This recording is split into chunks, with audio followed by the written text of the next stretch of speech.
Women in Focus, a podcast by British Naturism. Hello and welcome to Women in Focus, a podcast brought to you by British Naturism. I'm your host Helen Berryman, and today we bring you episode 17. If you don't know already, this podcast is dedicated to celebrating and empowering women through naturism and body confidence. Every episode features conversations that explore various aspects of naturism from women's perspectives. While this podcast is created by women for women, it warmly invites men to listen as well. Spring is definitely here in the UK. The naturism season has well and truly begun. Last weekend, Simon, my husband, and I visited British Naturism's Sunfolk, met up with loads of lovely people. And speaking of Sunfolk, we'll be returning again at the end of April the 26th, for Naked Retro Gaming Live. Simon and I will be setting up retro computers and old video games consoles for people to come and play on. So if you're in the UK and you want to have a go at retro gaming, come join us at Sunfolk. Myself and a bunch of ladies are heading off to the sunny climes of Fuertaventura for our ladies only clothing optional week. I'm really looking forward to it. It's the second one we've done. There is still an opportunity to book for the next one in May. The details of how to book will be on the show notes. Our guest today is Sarah, or Just Naked Sarah on Twitter or X, whatever it's called these days.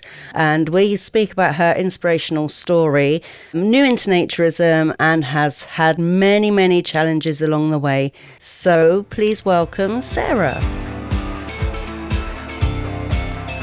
We are going across the pond to the United States today, and we have a very special guest, and I'm going to let her introduce herself. So welcome to my guest. Hi, I am Sarah Woodson. A lot of people know me as Just Sarah or Just Naked Sarah on Twitter. Yay. Or X now. Oh, yes, I keep forgetting that part. It's really lovely to have you on, Sarah. Thank you ever so much. Now, from what I know about you is you're quite new to naturism. Is that right? Yes, very new. I think April 26th this year will be my first year from trying social nudism. Yeah. Wow. So what drew you to it in the first place? How did it come about?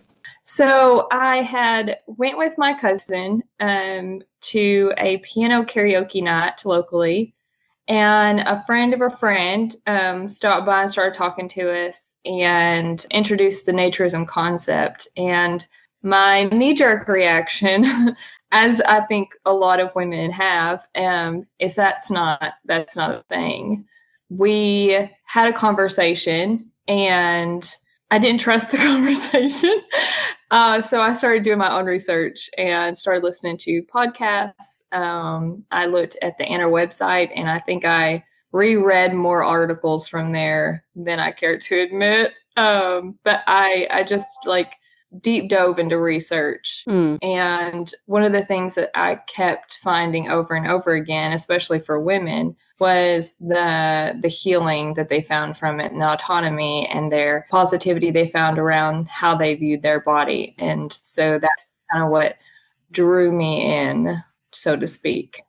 So with that initial conversation, and somebody had said to you, oh, you want to try naturism or nudism, what was your immediate kind of thought? Like, oh, no way, or what was it like? Yeah, absolutely not. And I think I said something along the lines, as I hear a lot of others say, no one wants to see me naked. Yeah. And I've heard that from having those conversations. I've heard that a lot. And their response was very similar to what mine is now. It has nothing to do with others seeing you. It's how you see yourself. Mm-hmm. And it sparked a lot of conversation. And once I realized that naturism had nothing to do with, voyeurism or something that was had a sexual component involved, then I wanted to know more. I wanted to experience it. And so that was that string that just drew me closer and closer. So what was your first naturist experience? Was it at a club or a beach or an event? Yes. So it was at Oak Lake Trails Naturist Resort, and it was in Oklahoma. There was actually a TNSF meeting that weekend. I didn't realize that. um, but there was a meeting there that weekend. And I had listened to a podcast called Love the Skin You're In. Oh, yes. Yes, with Bill and Nisi. And so from listening to their stories about their club and all the positive, stories and all the positive things that they shared about their club, I kind of wanted that to be my first experience because I was going alone. And that is, as some women know, quite terrifying to go somewhere new or experience something new that you're scared to do alone. So I wanted to go somewhere where I felt was the safest. And so that's the first one I tried. And it was April 26th of last year. I'll never forget it. And I got to meet Bill and Nisi and Nate and Linda Weber. And there were so many others that were there. Yeah. I love Linda. I do too. And so there were so many people there that I didn't realize who they were. And then actually some people had seen me on social media and they had watched all of me, pouring out my insecurities and my fears around trying naturism. And so once I did get there, once I sat for 2.5 hours and just reflected and contemplated my decision making, I finally just undressed and I was like, okay, I'm just going to go for it. Like, you're just going to the pool. It's crazy, and kind of like just talked through it in my head. And so by the time I got out there and actually started talking to people, there was nothing weird or awkward, or no one stared, no one made you feel self-conscious, no one looked you anywhere but in the eye, and it was a very unique experience. And so I had the most wonderful time. I smiled ear to ear the entire time I was there. So it was probably the best first time experience that one could have. But I hear that it's the same experience for a lot of others. It sounds like it. I think we build it up, like for the first time, we build it up so much as this thing to fear, and that people are going to look at you or people are going to objectify you. Yeah. But in reality, it's actually quite unremarkable. Nothing happens. Yeah. I mean, it's like, where's the fanfare? Right? You expect something bad or traumatic to happen because bad and traumatic has happened. And we tell ourselves that that's what happens when, men and women get together, or there's alcohol involved, or, anything like that. We tell ourselves that because that's where we've been before. And those are things that we've gone through before. And we expect it to be worse without our clothes. Right. And I think that stems from, trauma in our past. And that's really hard to sort through. And kind of renewing your faith in humanity is not something that's easily accomplished. And so it comes from a place of sincerity, of experience, and whether or not, it was a brief experience or it was multiple experiences, it's still something that sticks with you. So those kind of alarm bells go off in your brain and tell you, something bad's going to happen, you're in danger. And then you have to kind of step into it to help your brain understand that you're in a safest place you can probably be. Yeah, but it's getting over to that. Yes. So it's getting past that point that you have that fear, that knee-jerk reaction that says, I can't do this. And then as soon as you step over that line, you're like, oh, this is great. There's nothing wrong. There's nothing bad. I'm not in danger. So yeah, it's a tough experience at first, but once you step over that line, it's easy breezy. So when you say that you had some, or we're talking about difficulties and issues, is that personal stuff? Yes. I think it's always quite personal. The majority of interactions I had with men and women, whether it was at a festival or, going to a local bar, y'all call them pubs, or, going to an event, a concert, going to a bonfire with friends. I took a river trip and I was attacked in the middle of the night and had to physically fight to get away from someone. And those are very traumatic events. And I know that a lot of people don't ever have those, but for people who have and who have gone through, sexual trauma or physical trauma, it's really hard to find your autonomy again, find, where to lay boundaries, and what that looks like and feels like. And so reclaiming your own space after sexual trauma, I've had more than one, and I've gone through things physically that it is one of the most difficult hurdles that I would say in my lifetime. I've had a lot of surgeries that I've gone through, a lot of physical things that I have been very traumatic, but there's nothing that compares to no longer having a say-so in what happens to your physical form, and to get past that, to push past that, to work through that and heal from it. It takes a very long time, but a lot of hard work. And I can say that I did that for years and years, and I had felt like I kind of hit a wall, like a standstill, like I wasn't making progress, and I was really struggling. And once I first took that step out of my tent, I feel like that weekend I made more progress in my journey than the previous 10 years. I realized, I think the men taught me how to not only have respect for my boundaries, but show me how to lay boundaries, clear communication, lots of verbal consent. There was lots of, would you like to do this? We're having this event. Do you feel comfortable with this? And I quickly realized that it wasn't something that I was asking too much of. I didn't know and had not been taught how to properly verbalize and be firm with my boundaries. And that comes from, having that trauma and that abuse that you go through. And so they taught me how to better represent and have my own autonomy. And then the women reinforced that.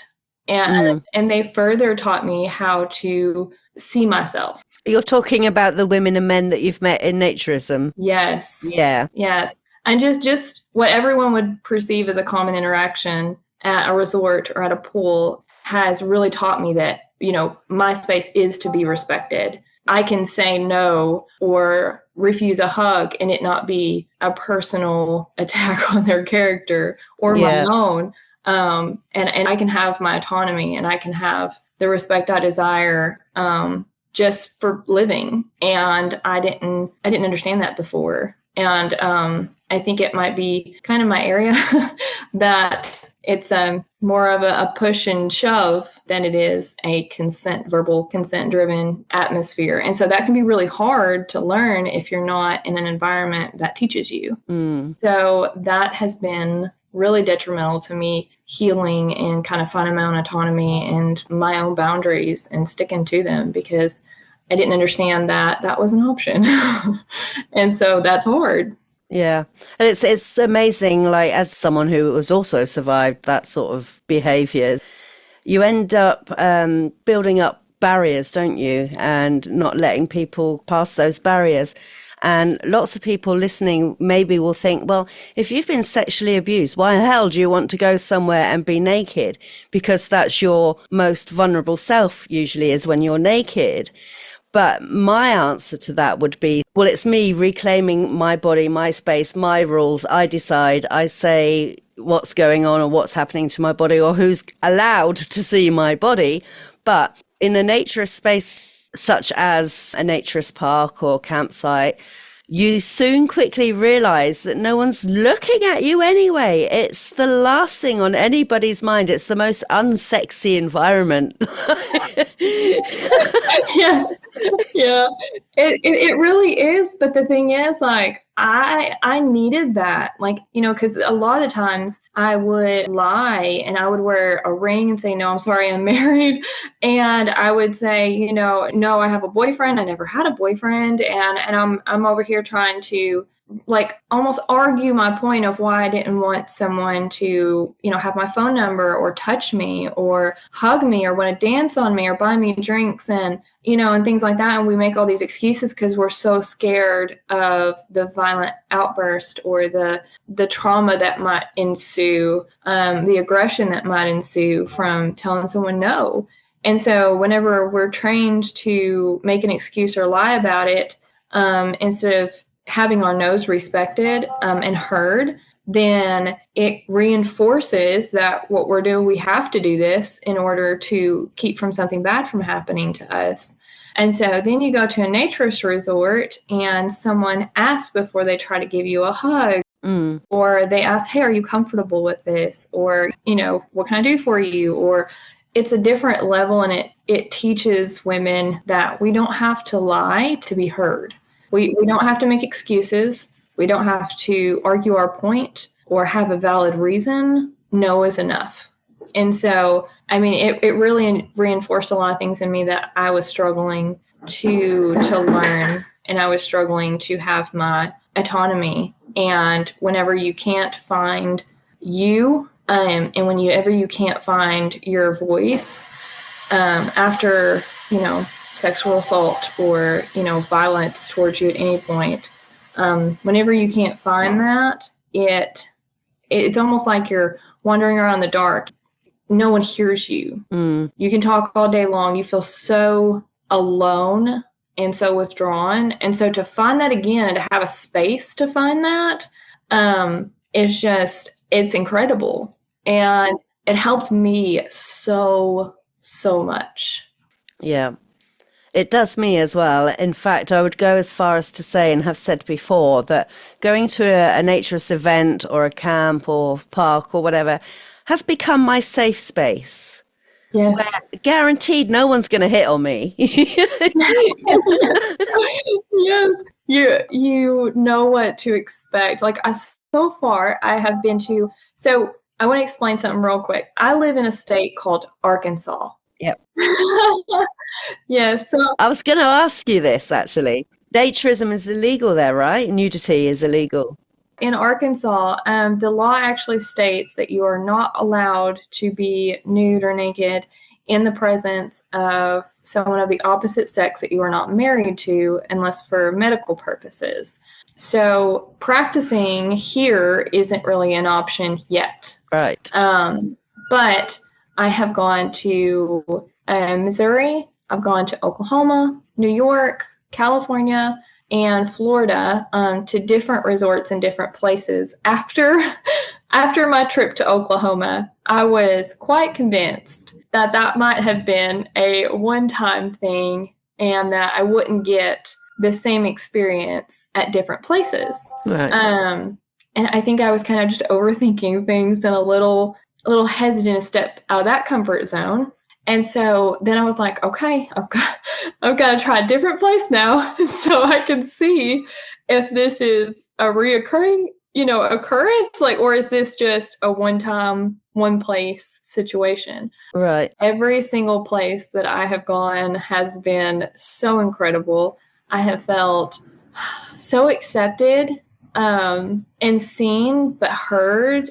And it's just kind of reinforced that feeling of autonomy and, being heard and feeling safe. And I can't remember being able to just feel safe going places. Even in our local grocery stores, they tell you travel in pairs to the bathroom. You don't go on walks by yourself at night or during the day. Wow. You don't, you travel in pairs, you travel in packs. And I think the first time that it dawned on me that I hadn't traveled with anyone else to the bathroom at any naturist resort. Was about my third or fourth visit.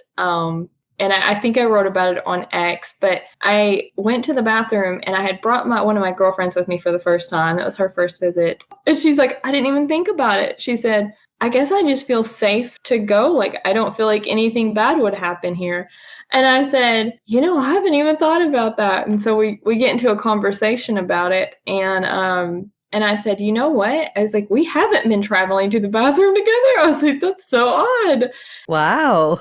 And and the bathrooms were quite some ways away because, it's similar to a campground. And we had been traveling back and forth. I had been, doing that just whenever I needed to stop by a bathroom. I didn't go with someone or in pairs. And I had never thought about how much that feeling of safety, we were relying on each other.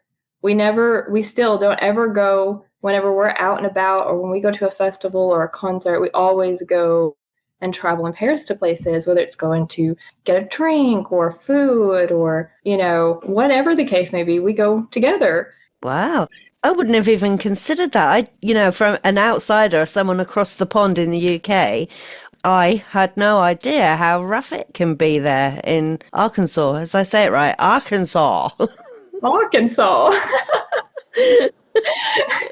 Yeah, I think, and the thing is, like, it's not just Arkansas though. Anywhere we traveled, we traveled in pairs. We locked our vehicles behind us. There's not a lot of women that go traveling alone. You always take someone with you, or you're meeting someone there. And that's one of the things, like, you can watch, some of the major shows on TV, and one of their first things that they tell you is, don't travel alone. Don't go on walks alone. Don't go jogging after dark. Don't do this, don't do that. And a lot of it is only aimed toward women, and it is ill-advised to go anywhere alone. You don't go jogging in the parks alone. You don't, and that's things that are told to us nationally. It's not just on like a state by state basis. It's, this is for your safety. This is to keep you safe. And that's a harsh reality whenever you can walk into a naturist resort where everyone is essentially stripped bare and vulnerable, and no one's following you to the bathroom. You don't have to check and make sure. You don't have to check inside the stalls before you step in. Like, there's so many things that you don't have to do there, but you don't realize it until you're in that situation, until you're having to do that or not having to do that. And so it's just that feeling of safety it's unmatched. Yeah, that's incredible. So you're kind of, once you're in that sort of naturist environment, you're unlearning all that you've been taught to be terrified. Trouble probably is going to happen to you, or there's a very strong risk that something's going to happen to you. And now you found this naturist environment and you're like, whoa, I don't have to consider all this stuff. I'm free. Yeah. And they tell you, like, if you're walking out to a parking garage or a parking lot, you watch over your shoulder, you watch for possible risks. Like, you look inside your vehicle before you get into it. Like, it's constant things to, like, keep us safe. But it's, in all actuality, like, we've become these people that constantly, I hate to say are paranoid, but we have to watch over our shoulders. We have to watch out for our own safety. And because it's happening all the time. People are walking out to the parking lot Walmart and shooting people, and they're attacking women, and, people are getting kidnapped, and children are going missing. And so it's just things like that are happening on a regular basis, and it happens in broad daylight anymore.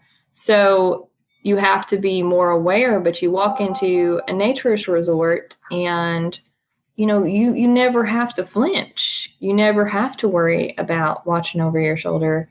And at first I did. At first I was very watch my surroundings, see who's around me, like, don't do anything or drink anything that could possibly alter your mindset. And, like, very, very, Gosh. yeah, like, very much so, like, just watched everybody and kind of, like, stayed quiet and to myself a little bit sometimes, because I was like, hey, like, you're letting all your guards down all at once. What's happening? And so you kind of have to train yourself, like, hey, you're in a safe place. You're okay. Nothing bad has happened to you in the past. Like, you've been very safe repeatedly. Like, it's okay. and kind of reassure yourself that, you know, what you're doing is fine. You can go about your life and you can go to the bathroom alone, and you don't have to double check and make sure your car doors are locked, and you don't have to keep a weapon on you, or, you know, anything that you would. I'm not sure I'll be visiting anytime soon. I've talked you out of it. It's okay. Yeah. You can just go straight to the Naturist resort from the airport. Yeah. I might just snip to Florida. Perfect. And so it's kind of one of those things where you're taught to kind of be aware and that bad things can happen. And then you have bad things happen to you, even though you thought you were being aware. And then you go to a place where nothing's bad's happening anywhere. So you're just like, is this real? That's crazy. Like, has it always been like that way in Arkansas? So are the men brought up to disrespect women or objectify them or beat them, or what is it? That's a great question. I'm not sure that it's strictly Arkansas. I've gone other places and I've seen some of the same behavior and same reactions. And I've, you know, my sister was in a marriage where there was domestic violence, you know, involved, and a lot of us would just look at each other and be like, did not see that coming, because it was one of those things where marriage is more looked at as, you know, property, you know, and women are still looked at as if, you know, the man is the head of the household and he controls everything, including you. And so it's not something that there's not a lot of respect, not a lot of no means no and consent. And that's more new for us in the past few years, at least that I've seen. And it's something that I've been stressing to my children as they grow up. And, you know, I have boys, and I worry that they'll be more influenced by their peers and their surroundings. And so I teach them, hey, you know, we ask first. We always ask first. We always get consent. It doesn't matter what it is. And we show people respect regardless. And so it seems like it's an oddity at times. And, you know, some of, I would say, the least safe places are, you know, going to a pub or going to a music festival or a concert. And I've seen people that are sharing and posting pictures of women in shorts or women in leggings with holes and things like that. And it says, this doesn't mean you can touch me. And so there's been so many things that have been shared on social media lately. And this is with local people that I personally know. And they're, you know, showing, what are those called? Crop top shirts, their bathing suits, things like that. And they're putting a hashtag, this doesn't mean you can touch me. Because it's so bad, and women get very defensive whenever people walk up and just touch them, because it's a very common occurrence. And it's likely a man. And so you get very defensive. You have to have your guard up. You have to be watching and more vigilant. And so it's harder to just go enjoy yourself and do things without being guarded and without having someone there with you to kind of keep an eye on things or be there to help defend you. And so it's one of those situations where you have so many guards up, and you're so vigilant about things that when you get to a space where you're just like, you have to constantly remind yourself that you're safe and you're fine. And like you were saying, unlearn some of those behaviors because it quickly turned into my safe place. And whenever I think I want to take a vacation or I want to get away on a weekend, the first thing I'm looking at is what resorts or what's going on at the resorts, and, you know, what's going on at the clubs, and I'm club finding to see, you know, where the closest one is. And so I look for that instead of looking for, you know, a public campground or an Airbnb. I want to be at a resort. I want to be in a safe place. And yeah. I'm not surprised after all that. My gosh. I don't know that there's a lot of people who haven't experienced what I've discussed. A lot of people, when we sat down, we had a girls' night here. I do, like, every other month, we will do a girls' night at my house, and we will have anywhere from 10 to 20 women. So we'll have a lot of people get together. And one night I brought that up and I said, guys, it's like, is this just a me thing? is this just happening to me? And I kind of made a joke of it. And everyone at the table like kind of got solemn, and they were like, no, that's happened to me multiple times. I went here and this happened, and I went here and this happened. And, this happened in my own backyard, and this happened here. And it was the whole table. Every single person did. There was not one person that did not have a story. That's crazy. That's like your normal. It's so normal that you don't talk about it, sort of thing. Do you know what I mean? Yeah, it's one of those things that are kind of still like brushed under the rug, and you're not allowed to talk about it, and you can't speak out about it, and you can't, there's so many things that you can't do. And that's because that's the societal norms that have been pushed on us. But for me, stepping out and talking about things, even with my, the women that I know, I refuse to sit back and be silent. I refuse to not share what naturism has done for me, even though it is illegal to advocate for naturism in the state of Arkansas. God.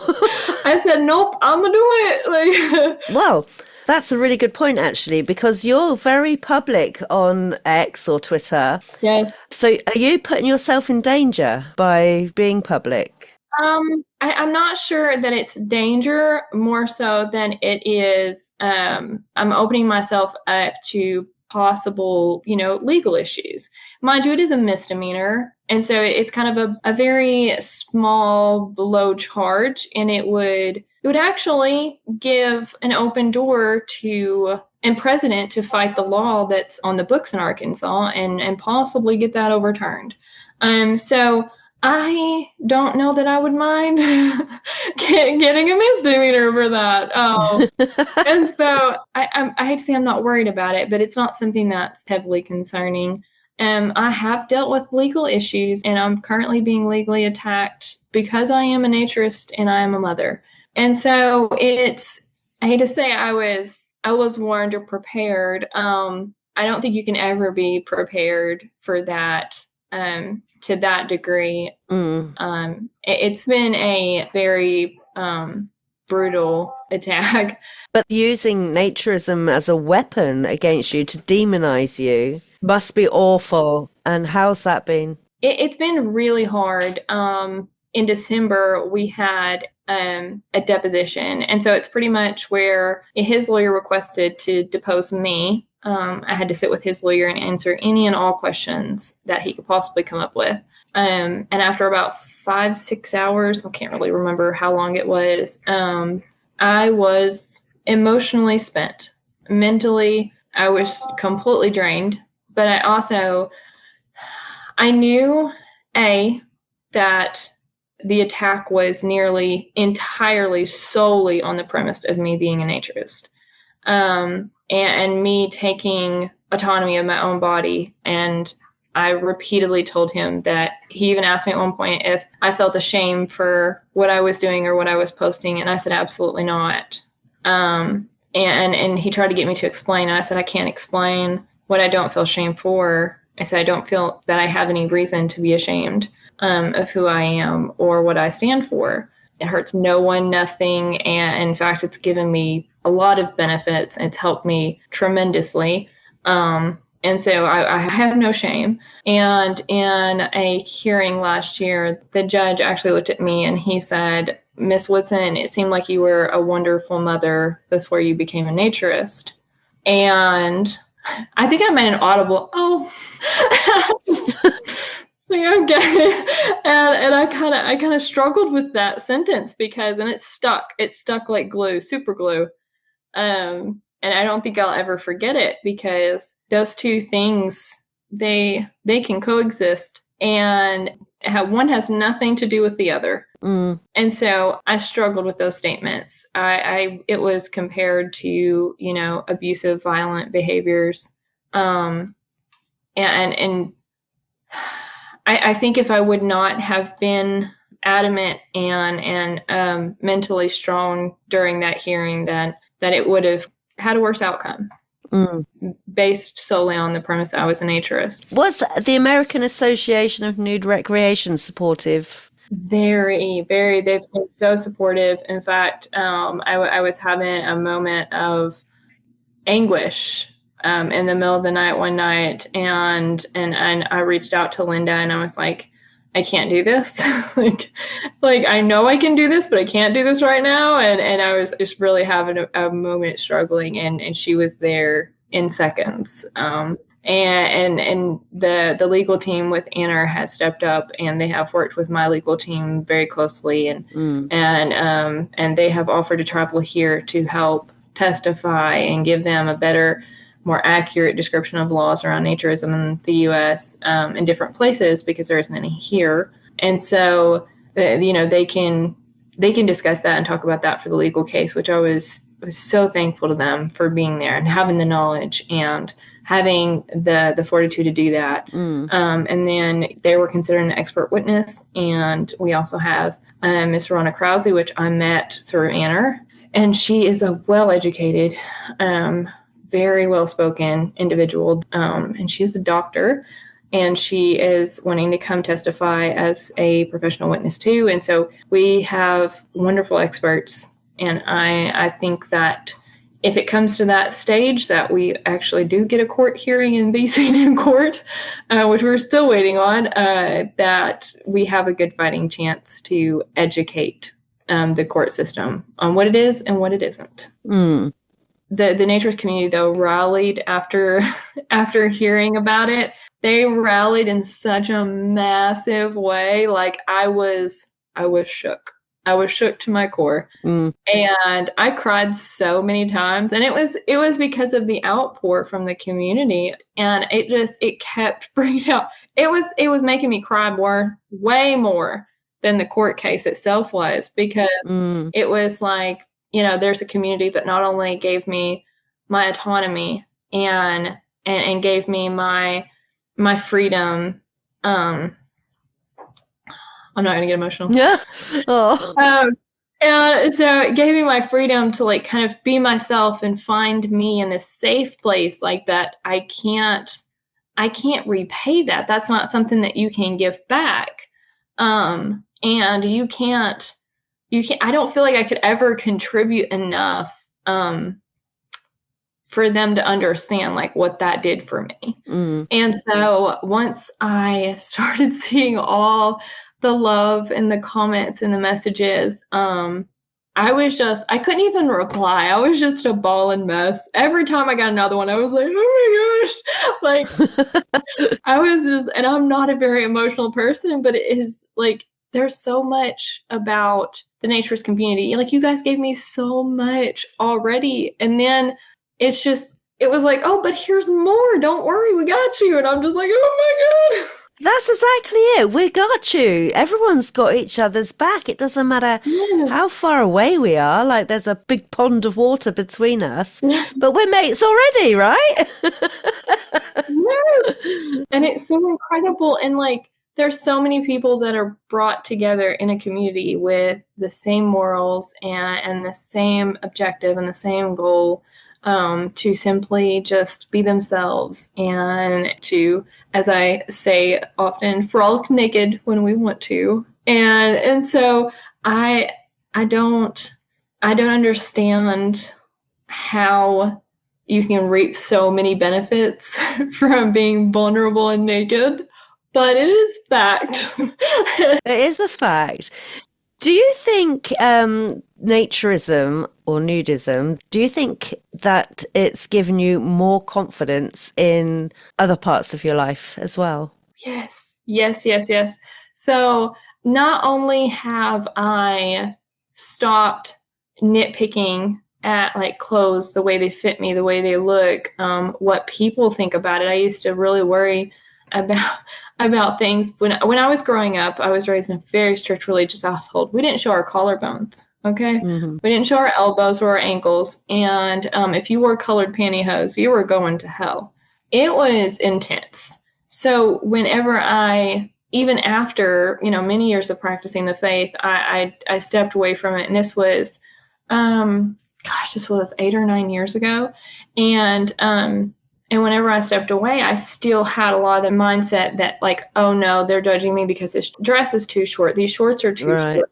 This shirt is too tight, And it was like, I still carried those things around with me. And I still constantly had anxiety and worry about the way people saw me based off of my clothes or the way I styled my hair or the color my hair was, or, you know, if I had more than one earring in. Like, it was things that I was worried about on a very regular basis. And once I started trying naturism, I did not care about wearing a crop top. I went and bought 5. I didn't care about wearing a 2-piece bathing suit. Bought my first one last summer. I was just like, no, if I have to put clothes on, I'm putting this 2-piece on because it's cute. Yeah. and I was very unapologetic for it. And I even had multiple women tell me, like, are you not self-conscious? Or say things like, oh, that's cute. Did you intend to get a smaller size? And I, nope, this one fits perfect. And I confidently was like, oh yeah, I absolutely love this color. And I would just skate right past it. I no longer felt the need to seek validation. Yes. I didn't see any need to seek validation. I didn't see any need to reply to those kind of comments. In fact, there was more than once I said, listen, this is my body, and I get to show as much or as little of it as I want. And I said, and I would really appreciate that being respected. And we don't talk about Sarah's body. And I think for several years, I really was self-conscious. I've had 10 abdominal surgeries, which a lot of people don't know that, but I've had 10 abdominal surgeries. I've had 2 children, a C-section. I've had a lot of issues in the past, or, you know, problematic things that will pop up in the middle of the night like they do. And so I was very self-conscious of my body. You know, I had stretch marks and loose skin, and, you know, there's a lot of things that, you know, we look at and we're just like, okay, but I don't look like Britney Spears. Does anyone? Yeah. Even Britney doesn't look like Britney. So, and then that's what I was thinking back about. I was like, well, Britney doesn't look like she did 10 years ago either. So why are we worried about this? And after having those experiences, like, I no longer worried about whether or not I was in a crop top, or whether or not I thought a pair of shorts were cute, but they were shorter than I usually wore them, or the length of my dress. If my jeans fit a certain way, like, I did not worry about that kind of stuff. I wasn't picking up a dress and putting it on and being like, oh, but this is showing and I have to take it off. And, you know, I would pick up clothes and be like, oh, that's cute. I'll put it on and leave the house. And I hadn't gotten to that place in, you know, 33 years. And so it was a new experience, but at the same time, it was something I didn't even think about. And I didn't even consider it until one day I was just like, wow, I don't even look at myself like that anymore. I don't even look in the mirror and talk down to myself and pick out all of my insecurities. No, I mean, it starts with you. You got to love you. Yes. You know, be okay with you. It doesn't matter what anyone else thinks of you. But it takes a long time to learn that, though. It really does. And I think the naturism does help, because I didn't find naturism until I was 45. Oh, really? Yeah. So it's 4 years ago for me. Wow. So we're both kind of newbies. And I wish I'd have found it at your age, because I'd have saved myself a lot of bother, you know, worrying about, oh my God, I'm fat, or, you know, have I got muffin tops, you know, back fat and all this sort of stuff. And, you know, through naturism, it's made me go, actually, I don't need to be validated by the way I look. No. And in naturism, no one's doing that. Nope. At all. No. You know, you could have 7 arms and legs and nobody would care. No. In fact, the first time that I went to a resort in Missouri, I saw a man who was quadriplegic, which my aunt is too. And he had said something to me while I was passing by, and I was like, oh, what'd you say? We started up a conversation, sat there and talked. And he was a complete doll, reminded me so much of my dad. And so we sat there and just had like this great conversation. Later on, he offered, they had some drinks over there they were mixing. And so he's like, do you want one? I was like, yeah, sure. You know, it was like talking to anybody and everybody else. And he felt just as free and himself and comfortable as everybody else did. And so like, it's almost like you don't see the differences in people, you see people. And that's so hard to do whenever you're so guarded and you're covered in clothes and all of your shields. Mm-hmm. And people aren't letting you in, but you're not letting people in either. And so I feel like that's the way we function in our day-to-day world. And so to take all of that and just throw it in the ground. Literally stripping it all off. Yeah, walk in somewhere and just not have to worry about any of that. It's incredible. Mm. So you're not only stripping off your clothes, you're stripping off your defenses, your image, all these other things that society suspects us to adhere to. You go into a naturist environment and you leave it all behind and you're your true, authentic self. Gosh, it's like I rehearsed that. I love it though. And I love that not only do we get the chance to do that, like that's an opportunity for us.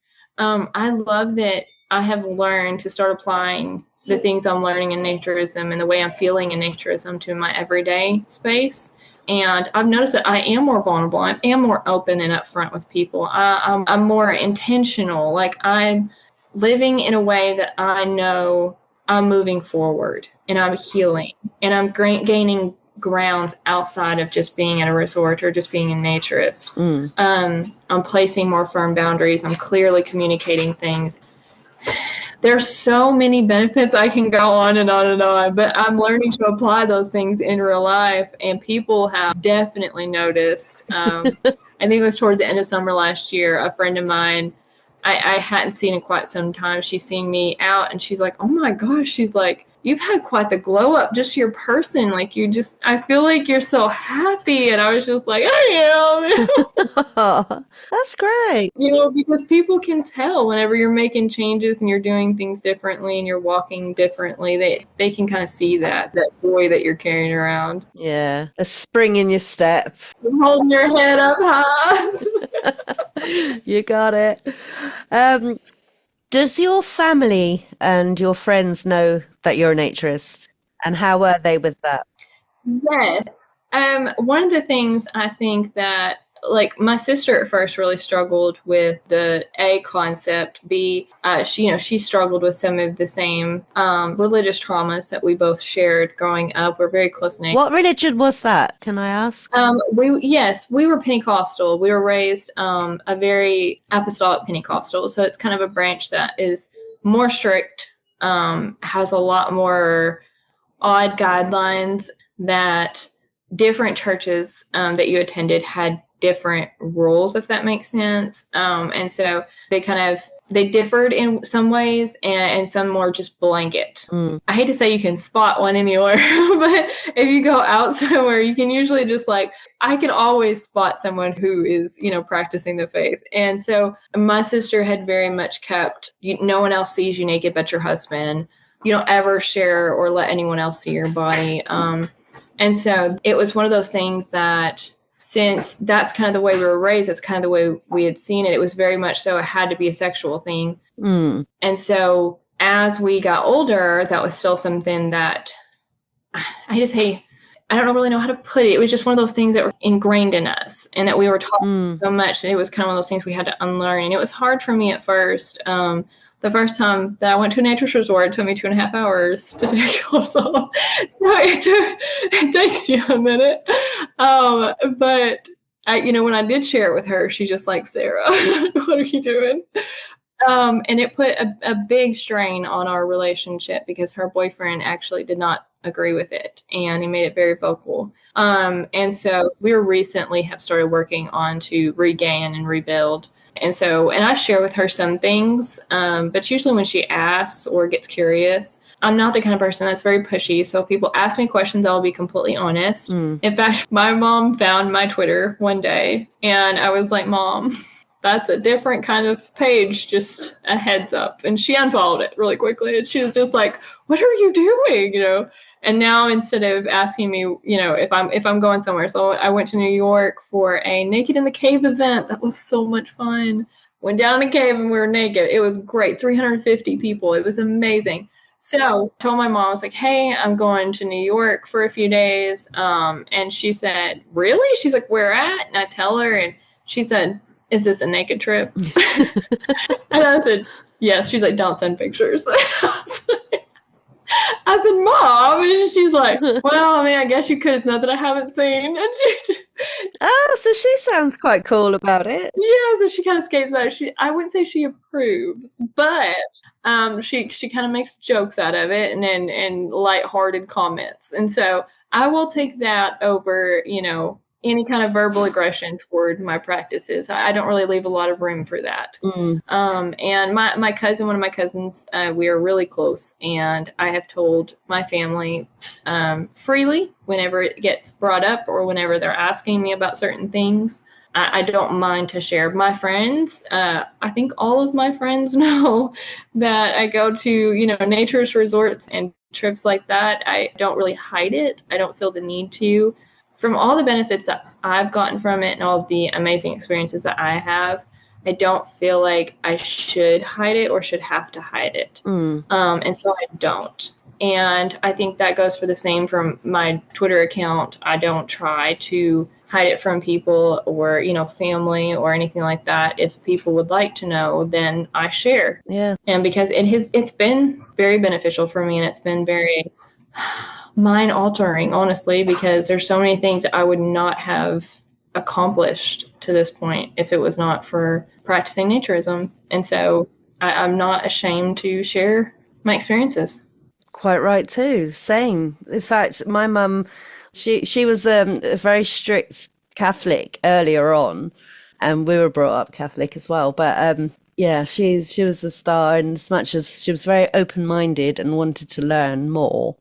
Wasn't for her, but she wanted to learn more. It takes getting past that kind of shock value, you know what I mean? That clutch the pearls moment of what are you doing? And so I think that once people get past those moments and really hear about what the experience is like for others, that kind of really helps them push past that knee jerk, oh my gosh, what are you doing? And kind of, it kind of opens them up to hear more. Especially knowing like how it affects other people and how much it helps other people. I think it's really, really important to share and talk about it, because the more we talk about it and the more advocating we do, the more that the stigma changes for naturism. Yeah. But it takes talking, it takes conversation, it takes having people disagree with you. It takes sometimes court cases. So I think it takes those moments, and you can turn them into teachable moments. I talked to a friend of mine years ago, and she said, you can take just about any bad situation or good situation and turn it into a learnable moment. And so sometimes you have to take these moments with people and open the door to open conversations, even when they disagree. Definitely. And if you're hiding your naturism or, don't want people to know, then it kind of is like you're saying that something is wrong with it. If you're hiding it yourself, of course other people are going to think, well, why are you hiding it? Yes. So, yeah, sometimes it takes difficult conversations. And in fact, I've said before, and I don't know if you feel the same, when you are in that forced vulnerability, you're all the same because you're all naked. Yeah. So there's like this level of unspoken trust that goes with you all taking your clothes off, and there's a line you can't cross. Yes, absolutely. And the thing is, I've been to some places that are more clothing optional, and I totally understand the need to have places that are clothing optional. And some people are more hesitant, to get undressed, and you can tell they've kind of been through things, or they're scared, and being around people who are in a state of vulnerability and they understand, it usually doesn't take them very long at all, and they're like, hey, I want to try this. And they get to the place of being very comfortable, and they're naked the rest of the time. But it just takes that little bit of courage to kind of step out of your comfort zone. And I never thought that I would get led to naturism. I'd never heard it before, a year and a half ago, and I had never considered it. No one ever talked to me about naturism. I didn't know anything about it at all until then. And now I'm like, why wouldn't my therapist tell me about this? I did. I asked her one day, I was like, do you know anything about this? Why didn't you tell me about this? And she's just like, you did what? Brilliant. So I started sharing with her, and she told me, she said, I think you've made more progress in 4 or 5 months than I've ever seen a patient make in all of my years. Well, my goodness me, if that's not an advert for Naturism, I don't know what is. I know. I was like, can you say that again? Hold on, let me take a video of it. It was incredible. So yeah. Yeah. So what are your hopes for the future, both in terms of Naturism and your legal situation? My future with Naturism, I hope that I get to visit every single naturist place in the US. I hope I get to tell the masses about Naturism. I hope to be a better advocate in the future. I hope that I get to start doing more writing for Naturism. I would love to do that, and probably need to write a book at this point. And so those are my goals, and I hope to achieve those soon. But my short term is to get back to Oak Lake Trails like ASAP. I need to go to visit and swim and lay in the sunshine and see all my wonderful friends over there. I have to ask for our UK listeners, any plans to visit the UK? Oh gosh, I hope so. Like, I'm dying. I want to go so bad.